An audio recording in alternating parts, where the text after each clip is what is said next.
স্বাগত জানাচ্ছি সুপ্রিয় শিক্ষার্থীবৃন্দ। আমরা HTML আলোচনা শুরু করেছিলাম এবং দেখতে দেখতে আমাদের অনেকগুলো পার্ট শেষ হয়ে গেছে।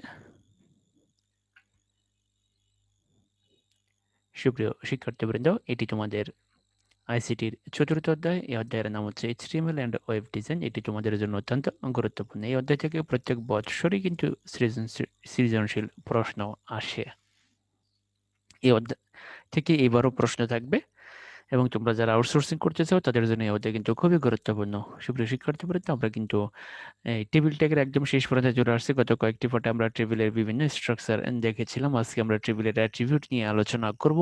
টেবিল ট্যাগের জন্য কিন্তু অ্যাট্রিবিউট অত্যন্ত গুরুত্বপূর্ণ। তোমরা মনে রাখবা, আমরা এর আগে ইমেজ ট্যাগের অ্যাট্রিবিউট গুলো নিয়ে আলোচনা করেছিলাম। মনে রাখবা, ট্যাগ একটা জিনিস, অ্যাট্রিবিউট হচ্ছে আরেকটা জিনিস। ট্যাগ হচ্ছে কঙ্কাল আর অ্যাট্রিবিউট হচ্ছে তাকে সুন্দর করে ফুটিয়ে তোলা। মনে রাখবা, অ্যাট্রিবিউট ব্যবহার করে আমরা আমাদের ওয়েবসাইটের যে কোনো স্ট্রাকচারকে অনেক সুন্দর করে ফুটিয়ে তুলতে পারবো। সুপ্রিয় শিক্ষার্থীবৃন্দ, টেবিল ট্যাগের মাধ্যমে বা টেবিলের মাধ্যমে তুমি যদি কোনো কিছু প্রকাশ করতে চাও, প্রচার করতে চাও, তাহলে তাকে সুন্দর করে ফুটিয়ে তোলার জন্য অ্যাট্রিবিউট কিন্তু ব্যবহার করতে হবে। তো আসো, প্রথমে যে অ্যাট্রিবিউটটা আমরা ব্যবহার করব বা করেছি আমরা, সেটা হচ্ছে বর্ডার। আমরা কিন্তু প্রত্যেকটা টেবিলে কিন্তু এই বর্ডার অ্যাট্রিবিউট ব্যবহার করেছিলাম। তাহলে দেখো, বর্ডার আমরা কেন ব্যবহার করেছি? টেবিলের চারপাশে বর্ডার দেওয়ার জন্য। মনে রাখবা, তুমি যদি বর্ডার টেবিল বর্ডার ইকুয়াল 1 ব্যবহার করো, তাহলে চারপাশে সুন্দর একটা বর্ডার দেখা যাবে। তুমি যদি টেবিল বর্ডার ব্যবহার না করো, তাহলে চারপাশে কোনো বর্ডার দেখা যাবে না, শুধুমাত্র ডাটাগুলো দেখা যাবে। তুমি যদি বর্ডার ইকুয়াল 2 দাও, তাহলে আরো অনেক মোটা বর্ডার দেখা যাবে চারপাশে। তাহলে মনে রাখবা, টেবিল বর্ডার অর্থাৎ বর্ডার নামক যে অ্যাট্রিবিউট, এই অ্যাট্রিবিউটটা কিন্তু আমরা প্রত্যেকটা টেবিলের স্ট্রাকচারে কিন্তু ব্যবহার করেছি। এবার আসো অ্যালাইন। অ্যালাইন কিন্তু আমরা দ্বিতীয় পার্টে অ্যালাইন সম্পর্কে কথা বলেছিলাম, যে এই যে ডাটাগুলো সেলের কোথায় থাকবে, কি লেফটে থাকবে না রাইটে থাকবে না সেন্টারে থাকবে, কোথায় থাকবে, তার জন্য কিন্তু আমরা অ্যালাইন ব্যবহার করবো। তাহলে মনে রাখবা, ডাটাগুলোর অবস্থান নির্ধারণের জন্য কিন্তু অ্যালাইন ব্যবহৃত হয়। মনে রাখবা, যে সেলের ভিতরে তুমি ডাটাগুলোকে কোথায় রাখতে চাও, ডাটা কি তোমার উপরে থাকবে না নিচে থাকবে না মাঝখানে থাকবে, ডানে বামে, যেখানে রাখতেছো তুমি সেখানেই রাখতে পারবা। মনে রাখবা, অ্যালাইন সম্পর্কিত একটি পার্ট কিন্তু আমরা দেখেছি। এবং বর্ডার কিন্তু আমরা প্রত্যেকটা টেবিলের স্ট্রাকচারে কিন্তু বর্ডার নামক অ্যাট্রিবিউট ব্যবহার করেছি, কিন্তু অ্যালাইন আমরা প্রত্যেকটা স্ট্রাকচারে অ্যালাইন ব্যবহার করিনি। এবার আসো ওয়ার্ড। টেবিল ওয়ার্ড কিন্তু আমরা কখনোই ব্যবহার করিনি। টেবিল ওয়ার্ড হচ্ছে টেবিলের প্রস্থ নির্ধারণের জন্য। মনে রাখবা, তোমার ফেজটাকে সুন্দর করে দর্শকদের নিকট ফুটিয়ে তোলার জন্য তোমাকে কিন্তু ওয়ার্ড ব্যবহার করতে হবে, যে তুমি যেমন যে টেবিলটা দিচ্ছ, সেই টেবিলটা যে এর প্রস্থ কত হবে সেটা তোমাকে কিন্তু ফিক্সড করে দিতে হবে সুন্দর করে দেখানোর জন্য। তাহলে মনে রাখবেন, ওয়ার্ড ব্যবহার করে টেবিলের প্রস্থ নির্ধারণের জন্য। এটা কিন্তু এমসিকিউ তো আসতে পারে। এরপর আসো কল সেল স্পেসিং। মনে রাখবা, সেল স্পেসিং আমরা কখনোই ব্যবহার করিনি। আমরা আজকে সেল স্পেসিং এর ব্যবহার দেখবো। মনে রাখবা, সেল স্পেসিং মনে রাখবে, এটা খুবই গুরুত্বপূর্ণ একটা অ্যাট্রিবিউট। দুটি সেলের মাঝখানে কতটুকু ফাঁকা জায়গা থাকবে তা নির্ধারণের জন্য, অর্থাৎ একটা সেল থেকে আরেকটা সেলের দূরত্ব নির্ধারণের জন্য, একটা সেল থেকে আরেকটা সেলের দূরত্ব নির্ধারণের জন্য কিন্তু এই সেল স্পেসিং অ্যাট্রিবিউটটা ব্যবহার করা হয়।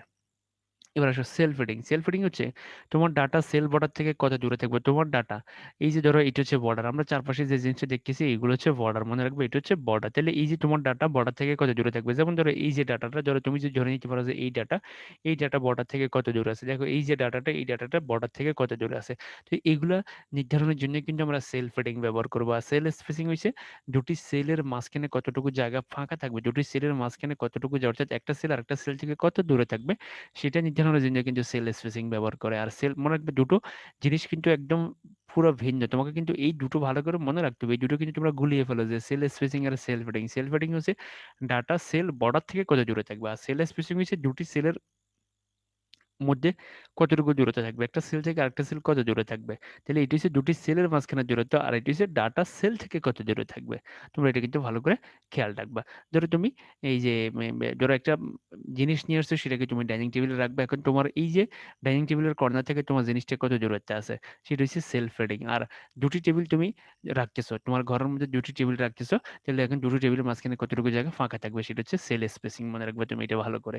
এবার সব কালার, আমরা কিন্তু কালার কখনো ব্যবহার করিনি। আমরা চাইলে টেবিলের সেলগুলোকে, আমরা চাইলে টেবিলের সারিগুলোকে, আমরা চাইলে টেবিলের ডাটাগুলোকে কালার করতে পারি। দেখো, টেবিলের কালার কি, আমরা চাইলে ব্যাকগ্রাউন্ড কালার করতে পারি। মানে আমরা চাইলে পুরো টেবিলের কালারটা, যেমন ধরো এই যে এই স্লাইডটা তোমরা দেখতেছো, এটার ব্যাকগ্রাউন্ড কালার হচ্ছে সাদা। তাহলে আমরা চাইলে এটার, আমরা চাইলে টেবিলের ব্যাকগ্রাউন্ড কালার করে দিতে পারি, আমরা চাইলে যে কোনো রো এর কালার করে দিতে পারি, আমরা চাইলে যে কোনো সেলের কালার করে দিতে পারি। অর্থাৎ তুমি তোমার ইচ্ছে মতো কালার করতে পারবে এখানে।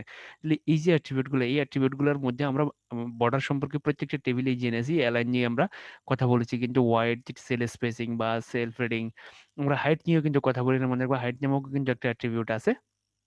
সেল স্পেসিং এর দুটি সেলের মধ্যে হচ্ছে দূরত্ব, সেল ফিডিং হচ্ছে ডাটা সেল বর্ডার থেকে কত দূরে থাকবে, কালার হচ্ছে টেবিলের কালার নির্ধারণের জন্য। এবার আসে কল স্পেন এবং রো স্পেন, এটা নিয়ে কিন্তু আমরা অনেকগুলো পার্ট দেখেছি। যে কল স্পেন এবং রো স্পেন এটা হচ্ছে টেবিল এবং সারি, টেবিলের সারিগুলোর বিস্তৃতির জন্য। যে তোমরা একটা ডাটা যদি সেলের দুটো সারিকে দখল করে ফেলে, একটা ডাটা যদি সেলের দুটি কলামকে দখল করে ফেলে, তাহলে তার জন্য রো স্পেন এবং কল স্পেন ব্যবহার করে। আমরা কিন্তু রো স্পেন এবং কল স্পেনের অনেকগুলো পার্ট দেখেছি, গত পার্টেও কিন্তু আমরা রো স্পেন এবং কল স্পেন সম্পর্কিত বিভিন্ন প্রবলেম সলভ করেছি। মনে রাখবে রো স্পেন এবং কল স্পেন সম্পর্কিত যে টেবিলের স্ট্রাকচার সেটা কিন্তু পরীক্ষায় আসতে পারে তোমাদের। তো রো স্পেন এবং কল স্পেন এগুলো কিন্তু ভালো করে পড়ে নিবে। রো স্পেন কখনো হয়, কল স্পেন কখনো হয়, কিন্তু এটা টেবিলের স্ট্রাকচার দিলে কিন্তু তোমরা বুঝতে পারবে। তাহলে রো স্পেন এবং কল স্পেন কেন ব্যবহার করা হয়? যে টেবিলের সারিগুলোর বিস্তৃতির জন্য। তো সুপ্রিয় শিক্ষার্থী বন্ধুরা, দেখুন একটা প্রশ্ন তোমাদের সামনে আছে। দেখো এই যে একটা টেবিল, তো এই টেবিলের প্রথম সারির কালার হবে লাল, তাহলে এটা দেখো এই শাড়িটার কালার আমরা করবো লাল। এই যে দ্বিতীয় সারির কালার হবে নীল এবং তৃতীয় সারির কালার হবে হলুদ। আমরা এই শাড়িটাকে হলুদ কালার করব। এরপরে দুটি সেলের মধ্যবর্তী দূরত্ব হবে 10 পিক্সেল, একটা সেল থেকে আরেকটা সেল। দেখো এই একটা সেল, এই একটা সেল, তাহলে দুটি সেলের মধ্যবর্তী দূরত্ব হবে 10 পিক্সেল। দুটি সেলের মাঝখানের দূরত্ব, অর্থাৎ এই সেল আর এই সেল, এই যে দুইটা সেলের মাঝখানের দূরত্ব, আবার এই সেল এবং এই সেল, দুটি সেলের মাঝখানের দূরত্ব হবে 10 পিক্সেল। তারপর ডাটা সেল পিক্সেলের, সেল থেকে 10 পিক্সেল দূরত্ব থাকবে। এই যে ডাটাটা তোমরা দেখতেছো, এই ডাটাটা বর্ডার থেকে, মনে রাখবে এটা হচ্ছে বর্ডার। তুমি চারপাশে বর্ডার দেখতেছো, দেখো এই একটা ডাটা, এই ডাটার চারপাশে কিন্তু বর্ডার আছে। এখন এই ডাটা কিন্তু সেল থেকে 10 পিক্সেল দূরত্বে থাকবে। এরপর আসলে টেবিলের ব্যাকগ্রাউন্ড কালার হবে সবুজ। এই যে টেবিলটা তোমরা দেখতেছো, এটার ব্যাকগ্রাউন্ড কালার সাদা, কিন্তু আমরা চাই এই টেবিলের ব্যাকগ্রাউন্ড কালার হবে সবুজ। এখন এটা প্রকাশের জন্য আমাদেরকে এইচটিএমএল কোড লিখতে হবে। তো এইচটিএমএল কোড লিখবো আমরা, কিন্তু একটু আগেই এই যে অ্যাট্রিবিউট গুলো দেখেছি, সেগুলো আমাদেরকে কিন্তু ভালোভাবে জানতে হবে আমরা কোন অ্যাট্রিবিউট কোন কাজে ব্যবহার করব। তো চলো আমরা এই যে টেবিলটা, এটার কোডগুলো দেখি। তোমরা জানো যে টেবিল দিয়ে শুরু, এরপরে বডি, এরপরে দেখো table border equal 1, BG colour equal green, cell spacing equal 10, cell padding equal 10। যে এখন তোমরা একটা বিষয় খেয়াল করো, টেবিল আমরা শুধুমাত্র আগে যখন টেবিল করেছিলাম সেখানে শুধুমাত্র বর্ডার ইকুয়াল 1 দেখেছি, কিন্তু আজকে দেখো ভিজি কালার, ভিজি মানে ব্যাকগ্রাউন্ড কালার। দেখো আমাদেরকে কিন্তু বলে দিছে টেবিলের ব্যাকগ্রাউন্ড কালার হবে সবুজ। দেখো আমাদেরকে বলে দিছে টেবিলের ব্যাকগ্রাউন্ড কালার হবে সবুজ, তাহলে দেখো ভিজি কালার ইকুয়াল গ্রিন। এবার আসে সেল স্পেসিং। সেল স্পেসিং মানে হচ্ছে দুটি সেলের মধ্যবর্তী দূরত্ব, দুটি সেলের মধ্যবর্তী দূরত্ব হবে 10 পিক্সেল, এটা কিন্তু আমাদেরকে বলে দিছে। দেখো সেল স্পেসিং ইকুয়াল 10। এরপর আসো ডাটা সেল থেকে 10 পিক্সেল দূরত্বে থাকবে, অর্থাৎ ডাটা বর্ডার থেকে ডাটার দূরত্ব। সেল ফিডিং, এটা হচ্ছে সেল ফিডিং, মনে রাখবে একটা হচ্ছে সেল স্পেসিং, একটা হচ্ছে সেল ফিডিং। তো এখানে যে দুটো প্রশ্নের ভিতরে দুটো মান একই দিয়ে দিছে, কিন্তু দুটো মান প্রশ্নের ভিতরে হয়তো একই নাও দিতে পারে। তাহলে তোমরা মনে রাখবে যে সেল স্পেসিং কোনটা আর সেল ফিডিং কোনটা। মনে রাখবে দুটি সেলের মধ্যবর্তী দূরত্ব হচ্ছে সেল স্পেসিং, আর ডাটা সেল বর্ডার থেকে কত দূরত্বে থাকবে সেটা হচ্ছে সেল ফিডিং। তাহলে দেখো টেবিল বর্ডার ইকুয়াল 1, এটা আমরা সবসময় 1 দেবো, আমরা 2 দিলে আরো মোটা বর্ডার দেখা যাবে। এরপর ব্যাকগ্রাউন্ড কালার কি দিবে, ব্যাকগ্রাউন্ড কালার সবুজ, এটা কিন্তু যারা বলে দিছে ব্যাকগ্রাউন্ড কালার সবুজ। এবং মনে রাখবে ব্যাকগ্রাউন্ড কালারের কোড হচ্ছে BG colour, cell spacing, cell padding. এবং তোমরা একটা বিষয় খেয়াল করো, এটা কিন্তু আমরা টেবিলের ভিতরে এই অ্যাট্রিবিউট গুলো কিন্তু টেবিলের ভিতরে ব্যবহার করেছি। এরপর কিন্তু আমাদেরকে আরো বলছে প্রথম সারির কালার হবে লাল, দ্বিতীয় সারির কালার হবে নীল, তৃতীয় সারির কালার হবে হলুদ। এগুলো কিন্তু যেটা যেই সারি সেই সারির ভিতরে কোডগুলো ঢুকবে। দেখো এবার আসো টিআর ভিজি কালার ইকুয়াল রেড, টিআর ভিজি কালার। দেখো এই যে এটা একটা শাড়ি, দেখো এই শাড়ির কালার হবে কি, এই শাড়ির কালার হবে দেখো লাল। দেখো তাহলে প্রথম শাড়ির কালার হবে লাল, তাহলে দেখো এই শাড়ির ব্যাকগ্রাউন্ড হবে কি, লাল। তাহলে দেখো টিআর বিজি কালার, মনে করো বিজি মানে ব্যাকগ্রাউন্ড কালার, তাহলে TR BG colour equal red. এরপরে দেখো এর ভিতরে কয়টা ডাটা আছে, তিনটা ডাটা, তাহলে টিডি এ, টিডি বি, টিডি সি, এরপর টিয়ার ক্লোজ। এবার আসো দ্বিতীয় সারি, দেখো দ্বিতীয় সারি কি বলছে, দ্বিতীয় সারির ব্যাকগ্রাউন্ড কালার হবে নীল। দেখো দ্বিতীয় সারির কালার কি হবে, দ্বিতীয় সারির কালার হবে নীল, তাহলে দেখো টিয়ার ভিজি কালার ইকুয়াল ব্লু। দেখো এরপরে তিনটা ডাটা টিডি, এরপরে দেখো ই, এরপরে এফ। ঠিক আছে, কিভাবে দেখো এবার তৃতীয় সারির কালার কি হবে, তৃতীয় সারির কালার হবে হলুদ। দেখো এটা হচ্ছে তৃতীয় সারি, তো টিয়ার দেখো টিআর ভিজি কালার ইকুয়াল ইয়েলো। দেখো টিডি, দেখো একটা ডাটা, দুটো ডাটা, তিনটা ডাটা, এরপরে টিআর ক্লোজ, এরপরে টেবিল ক্লোজ, এরপরে বডি ক্লোজ, এরপরে এইচটিএমএল ক্লোজ। তাহলে এই কোডগুলো যদি তুমি লিখে দাও, তাহলে তুমি কিন্তু এই রকম করে একটা টেবিল পাবে, যেটা প্রথম সারির কালার হবে লাল, দ্বিতীয় সারির কালার হবে নীল, তৃতীয় সারির কালার হবে হলুদ। দুটি সেলের মধ্যে দূরত্ব 10 পিক্সেল, ডাটা সেল থেকে 10 পিক্সেল দূরত্ব থাকবে, টেবিল এর ব্যাকগ্রাউন্ড কালার হবে সবুজ, এবং এটাকে আমরা ওইভাবে প্রকাশ করব। তো ওইভাবে প্রকাশ করতে হলে তোমাকে কিন্তু এভাবেই লিখতে হবে। এখন তোমরা একটা বিষয় খেয়াল করো, যে মূল টেবিলের ভিতরে কারা কারা কোন কোন অ্যাট্রিবিউট যাবে, তোমাকে কিন্তু বলে দিছে যে টেবিলের ব্যাকগ্রাউন্ড, এখানে পুরো টেবিলের ব্যাকগ্রাউন্ড, যদি যখন আমরা পুরোটার ভিতরে কোনো কিছু প্রয়োগ করবো, যখন আমরা পুরোটার ভিতরে কোনো কিছু প্রয়োগ করব, তখন আমরা সেই অ্যাট্রিবিউট ব্যবহার করব কোথায়? টেবিলের ভিতরে। দেখো টেবিলের বর্ডার, তাহলে চারপাশে বর্ডার থাকবে, তো এই জন্য টেবিল, এই যে বর্ডার অ্যাট্রিবিউট কোথায় ব্যবহার করছি? টেবিলের ভিতরে ব্যবহার করছি। এবার আসলে টেবিলের ব্যাকগ্রাউন্ড হবে সবুজ, এই জন্য এই যে ভিজি কালার আমরা কিন্তু টেবিলের ভিতরে ব্যবহার করছি। এবার আসলে সেল স্পেসিং, সেল ফিডিং, একটা সেল থেকে আরেকটা সেল, একটা সেল থেকে আরেকটা সেল, একটা সেল থেকে আরেকটা সেল। তাহলে এই যে দেখো অ্যাট্রিবিউট, দেখো একটা, দুটা, তিনটা, চারটা, এই অ্যাট্রিবিউট গুলো কিন্তু আমরা কোথায় ব্যবহার করছি? অ্যাট্রিবিউট গুলো কিন্তু আমরা টেবিল ট্যাগের ভিতরে ব্যবহার করছি। আর সারির কথা যখন বলছে আমাদেরকে, মনে রাখবে এটা হচ্ছে কোন সারি? প্রথম সারি। তাহলে এই যে কালার, তাহলে এটা প্রথম সারির কালার, তাহলে এই যে অ্যাট্রিবিউট এটা কিন্তু টিয়ারের ভিতরে ব্যবহার করেছে, প্রথম টিয়ার। ঠিক একইভাবে দেখো দ্বিতীয় সারির কালার হবে নীল, সেটা কিন্তু দ্বিতীয় সারিতে ব্যবহার করেছে। এরপরে দেখো তৃতীয় সারির কালার হবে হলুদ, সেটা কিন্তু এই অ্যাট্রিবিউটটা কিন্তু তৃতীয় সারিতে ব্যবহার করেছে। তাহলে তোমাকে কিন্তু প্রশ্ন পড়েই বুঝতে হবে যে তুমি অ্যাট্রিবিউটটা কি টেবিলের মূল টেবিল ট্যাগে ব্যবহার করবে নাকি কোনো সারির ভিতরে ব্যবহার করবে, তোমাকে কিন্তু বলে দেবে। তো চলো এটা প্র্যাকটিক্যালি আমরা করে দেখি।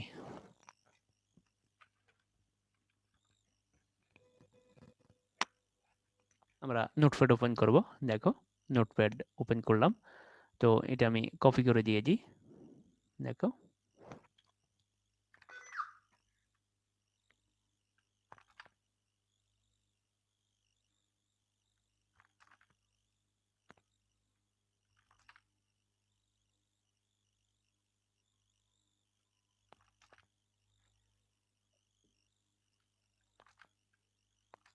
এটাকে আমি সেভ করি।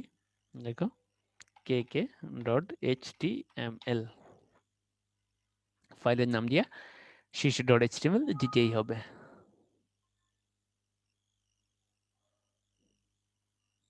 তো চলো আমরা এটাকে রান করি।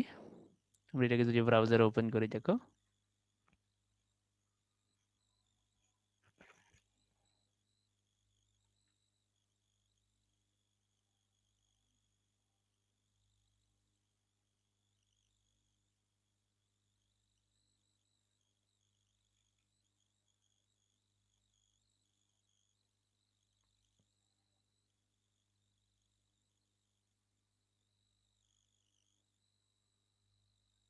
দেখো টেবিলের ব্যাকগ্রাউন্ড কালার হয়েছে সবুজ। দেখো টেবিলের ব্যাকগ্রাউন্ড কালার হয়েছে সবুজ। তোমরা এখানে কোডগুলো দেখো আবার। দেখো আমরা একপাশে কোডগুলো রাখি। দেখো দেখো বর্ডার ইকুয়াল 1 দিছি আমরা। দেখো ভিজি কালার ইকুয়াল হচ্ছে গ্রিন, অর্থাৎ এটা এই কোডটা আমরা কারবি। দেখো এই যে কোডটা ভিজি কালার আমরা টেবিলের ভিতরে ব্যবহার করছি, যেটা মনে রাখবা, যেই ট্যাগ, যে অ্যাট্রিবিউট তুমি টেবিলের ভিতরে ব্যবহার করবে সেটা কিন্তু পুরো টেবিলের ভিতরে প্রয়োগ ঘটবে। যেটা তুমি টেবিল ট্যাগের ভিতরে ব্যবহার করবে সেটা কিন্তু পুরো টেবিলের ভিতরে প্রয়োগ ঘটবে। দেখো এই যে অ্যাট্রিবিউটটা, দেখো এই যে ভিজি কালার অ্যাট্রিবিউটটা আমি কার ভিতরে ব্যবহার করছি? ভিজি কালার অ্যাট্রিবিউটটা কিন্তু আমরা টেবিল ট্যাগের ভিতরে ব্যবহার করছি। এরপরে দেখো সেল স্পেসিংটা আমরা কার ভিতরে ব্যবহার করছি? দেখো সেল স্পেসিংটা কিন্তু আমরা ব্যবহার করেছি, দেখো টেবিল ট্যাগের ভিতরে। সেল স্পেসিং হচ্ছে 10, সেল ফিডিং হচ্ছে 10। তাহলে দেখো একটা সেল থেকে আরেকটা সেলের দূরত্ব, দেখো এই যে সেল এবং এই সেল, দুটি সেলের মাঝখানে দেখো এই যে দূরত্ব, এটা হচ্ছে কত? এটা হচ্ছে 10 পিক্সেল। তো এটাকে আমরা আরো যদি কমা দিই তাহলে তুমি জিনিসটা আরো একটু বুঝতে পারবো ক্লিয়ারলি।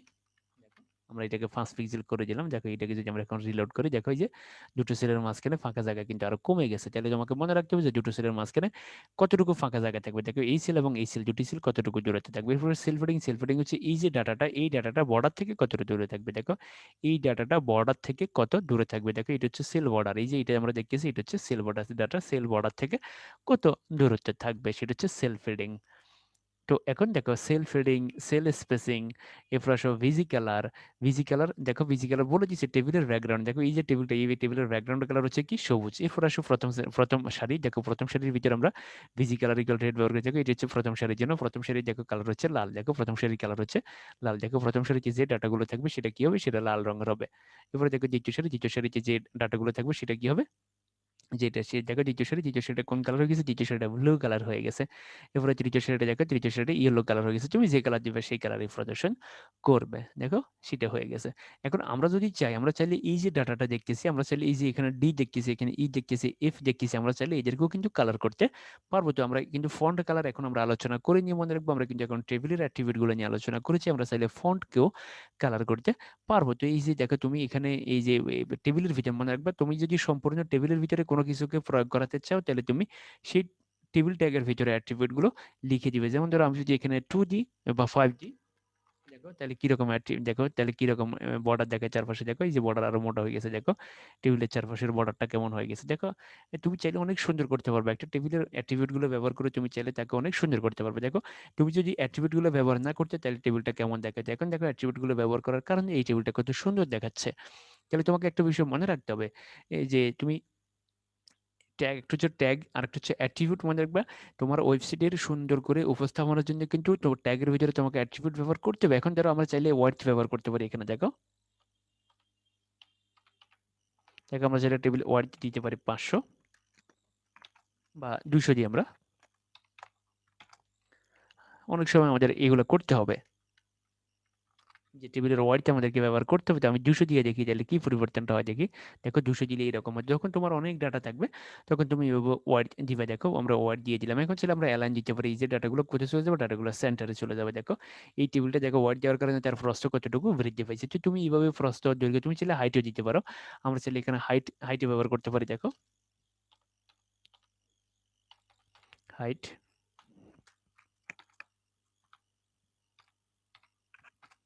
আমরা হাইট ইকুয়াল দিলাম 150। মনে রাখবো হাইট অ্যাট্রিবিউট কিন্তু আমরা ওখানে আলোচনা করিনি, তোমরা হাইট অ্যাট্রিবিউট লিখে নিবে, যে তোমরা মনে রাখবা যে টেবিলের ভিতরে হাইট নামক অ্যাট্রিবিউট আছে। দেখো হাইট দেওয়ার কারণে তার হাইট বেড়ে গেছে। এখন তোমার টেবিলকে তুমি কিভাবে সাজাইতে চাও সেটা তোমার সিদ্ধান্ত। এখন তুমি চাইলে এই যে সবগুলো ডাটা, এই সবগুলো ডাটাকে তুমি চাইলে এখন অ্যালাইন ব্যবহার করে দিতে পারো, যে আমার প্রথম সেলে যে ডাটাগুলো আছে দেখো আমি কি করবো, আমি এখানে অ্যালাইন ব্যবহার করবো। আমার প্রথম সেলে যে ডাটাগুলো আছে দেখো আমি এখানে এই দেখো টি আর দেখো এখানে একটা অ্যাট্রিবিউট অলরেডি ব্যবহার হয়ে গেছে। দেখো এই সারের ভিতরে একটা অ্যাট্রিবিউট ব্যবহার হয়েছে ভিজি কালার নাম, আমি চাইলে এখানে অ্যালাইনও ব্যবহার করতে পারি। দেখো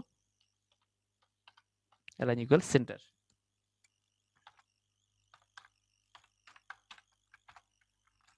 দেখো এই ডাটাগুলো কোথায় থাকবে, এই সারির ডাটাগুলো এখন মাঝখানে থাকবে। দেখো দেখো সারি ডাটাগুলো মাঝখানে চলে আসছে। এখন অনেক সুন্দরভাবে তুমি আসলে জিনিসটাকে উপস্থাপন করতে পারবে। দেখো এখন টেবিলটা দেখ কত সুন্দর দেখাচ্ছে।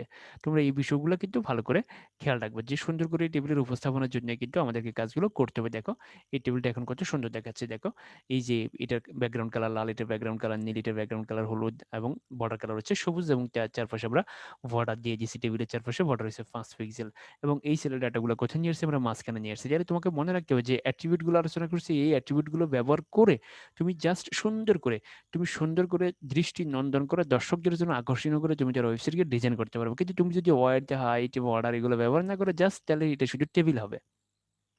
তুমি মনে রাখবে তাহলে তোমাকে অ্যাট্রিবিউট ব্যবহার করতে হবে। তুমি চাইলে আরো অনেক অ্যাট্রিবিউট ব্যবহার করতে পারবে, আমরা মাত্র অ্যাট্রিবিউট আলোচনা শুরু করেছি। তুমি যখন পুরো চ্যাপ্টার শেষ করে ফেলবে তখন দেখবে যে এখানে অনেকগুলো অ্যাট্রিবিউট আছে যে আমরা ব্যবহার করতে পারি ওয়েবসাইটের আকর্ষণ বৃদ্ধির জন্য। তো তোমাদেরকে মনে রাখতে হবে যে টেবিলটাকে যে অ্যাট্রিবিউট গুলো ব্যবহৃত হয় সেটা হচ্ছে বর্ডার, এরপরে অ্যালাইন, ওয়াইড, এবং তোমরা মনে রাখবে এখানে আমরা হাইট নামক অ্যাট্রিবিউট স্কিপ করে গেছি। তোমরা হাইট লিখে নিবে, মনে রাখবে হাইট হচ্ছে টেবিলের দৈর্ঘ্য নির্ধারণের জন্য, অর্থাৎ টেবিলের উচ্চতা নির্ধারণের জন্য টেবিলের উচ্চতা কতটুকু। এরপরে সেল স্পেসিং হচ্ছে দুটি সেলের মাঝখানে কতটুকু ফাঁকা জায়গা থাকবে, আর সেল ফিডিং হচ্ছে ডাটা সেল বর্ডার থেকে কত দূরে থাকবে। এবারে কালার, তোমরা তো কালার দেখছো, আমরা চাইলে শাড়ির কালার করতে পারি, আমরা চাইলে বর্ডারের কালার করতে, অর্থাৎ পুরো ব্যাকগ্রাউন্ডের কালার চেঞ্জ করে দিতে পারি। মনে রাখবা একটা হচ্ছে শাড়ির কালার, একটা হচ্ছে ব্যাকগ্রাউন্ড কালার। ব্যাকগ্রাউন্ড হচ্ছে যার পিছনে কি কালার থাকবে। এরপরে রোয়াস পেন, কলাস পেন, যেহেতু আমরা পূর্বে কথা বলেছি, আমরা অনেকগুলো পার্ট দেখেছি রোয়াস পেন এবং কলাস পেন সম্পর্কে। তাহলে দেখো এই ধরনের প্রশ্ন কিন্তু পরীক্ষায় আসতে পারে, মনে রাখবে। এটা কিন্তু তোমরা খেয়াল রাখবে ভালো করে। তাহলে যে বিষয়টা সবচেয়ে ভালো করে মনে রাখবে সেটা হচ্ছে সেল স্পেসিং এবং সেল ফিডিং, এই দুটো কিন্তু প্রায় একই রকম মনে হয় মানে আমাদের কাছে। সেল স্পেসিং হচ্ছে যে দুটি সেলের মধ্যবর্তী দূরত্ব। দেখো তুমি এই যে আমরা ওইখান থেকেই ক্লিয়ার হই। দেখো এই যে সেল এবং এই সেল, দেখো তাদের মাঝখানে কতটুকু দূরত্ব আছে। দেখো এই সেল এবং এই সেলের মাঝখানে কতটুকু দূরত্ব, ঠিক একইভাবে দেখো এই সেল এবং এই সেল তাদের মাঝখানে কতটুকু দূরত্ব, এটা হচ্ছে সেল স্পেসিং। আর এই যে সেল, এই যে ডাটাটা, এই ডাটাটা সেল বর্ডার থেকে কতটুকু দূরত্বে থাকবে সেটা হচ্ছে সেলফ রিডিং। তুমি এটা কিন্তু ভালো করে মনে রাখবা। সুপ্রিয় শিক্ষার্থীবৃন্দ, ধন্যবাদ সবাইকে। টেবিল ট্যাগ আমাদের শেষ। টেবিল ট্যাগ কিন্তু তোমরা বাসায় ভালো করে প্র্যাকটিস করবা। টেবিল ট্যাগ থেকে প্রশ্ন আসার সম্ভাবনা খুবই বেশি, এবং অ্যাট্রিবিউট গুলো তোমরা মনে রাখবা এমসিকিউর জন্য, এবং যারা আউটসোর্সিং করবা তাদের জন্য কিন্তু এই অ্যাট্রিবিউট গুলো অত্যন্ত গুরুত্বপূর্ণ। ধন্যবাদ সবাইকে।